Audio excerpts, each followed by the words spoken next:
Hello my dear students, I hope you all are well at your home. I am Anjana Jindal and I welcome you all in my English literature class. So children, today I am back here with poem number 6, that is Cypress Street part 2 of our Mulberry book of class 4. So children, in my previous video, that is part 1 of this poem, I had explained you the meaning of the poem. And now in part 2, in this video, today I am going to discuss the word meanings and the exercises of this poem which are given in your book. Okay? So children, let's see the word meanings, and the first word is stroll, which means walk slowly. Children, like walk in a leisurely way, that is stroll. Okay, so now the next word is sidewalk, which means a path at the side of the road for people to walk on, or a sidewalk, you can say children, a pavement, right, or a path for pedestrians at the side of the road. Okay, that is a sidewalk. Next one is stood out, which means was easy to see. Stood out means easy to be noticed, right? Yeah, so now the next word is concrete, which is a building material made from broken stones, cement, water and sand. Now the next word is plumb no good. So children, plumb no good means not good, or you can say useless. Okay. Now the last word is mayor. And who is a mayor? He is the head of a town. So children, these are the word meanings which you have to write in your Mulberry copy very neatly. Okay. So children, now let's move to the exercises. And here is the exercise, making connections. Question number 1. Fill in the word web with words from the poem. So children, here the words are given like concrete. So concrete, you know, it is being used in the poem now. Now the next it is given street words. See, concrete is related to street, isn't it? Yes. And now 2 more street words you have to write. And you can also take the help of the pictures. See, 2 pictures are also given. One at left hand side and another at the right hand side. So you can see the picture at left hand side. What is it? Yes, it is a lamp post. Yes, so you can write the word lamp post. Now the next picture, which is at the right hand side, is of sidewalk. Correct. So you can use the word sidewalk. See, both the words are related to the street. So these are the street words. Okay. So children, next question is tick the right answer. So here children, 3 options are given and you have to take the correct one. Okay. So see A part. In the poem, the poet walked down the street because. So children, means why the poet was walking down the street. Why? So 3 options are given.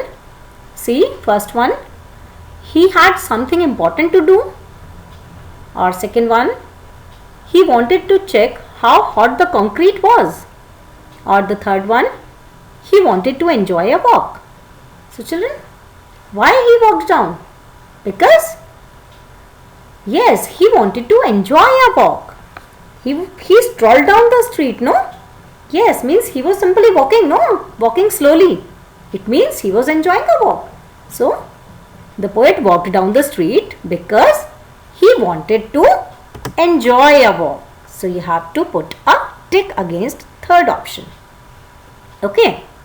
Now, see the B part. A treeless street is plumb no good.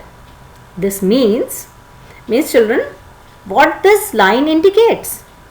So, for that also you have 3 options, out of which you have to take the correct one. Okay.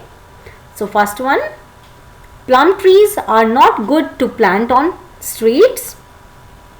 Or second one, streets must have trees. Or the third one, treeless streets are good to walk on. So children, what this sentence indicates that a treeless street is plumb no good. Yes, it means that streets must have trees. Yes, so put a tick against the second option. Okay.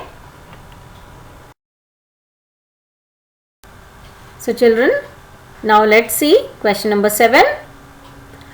The poet says a neighborhood without trees is no good. Yes, the poet says a neighborhood without trees is no good, and that is correct. So why is it important to have trees in a neighborhood? Write your reasons in the speech bubbles.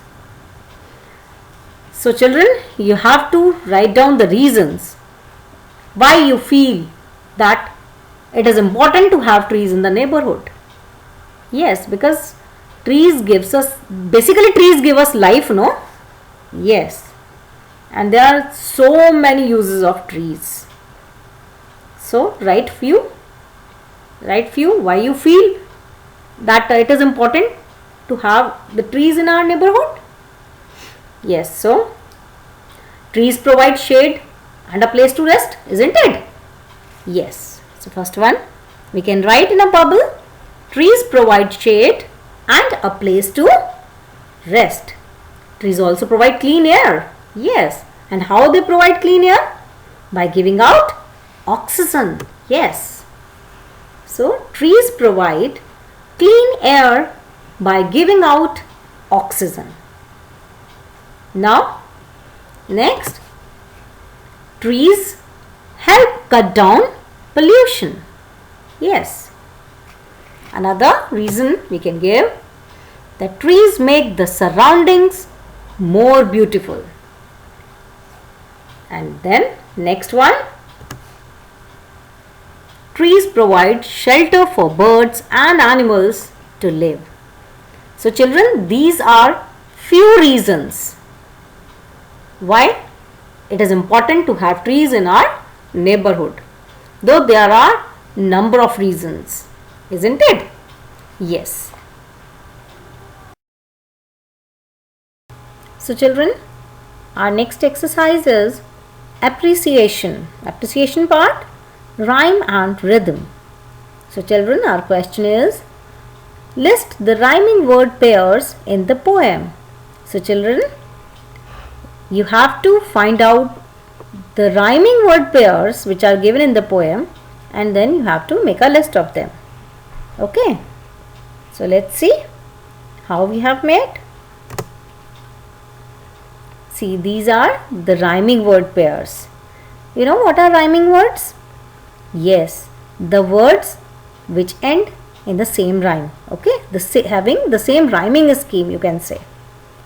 So these are the rhyming word pairs in the poem. Street, feet. See, they have the same sound, isn't it? Yes. Now next, most, lamppost. Next pair, gem, them. Then wood, good.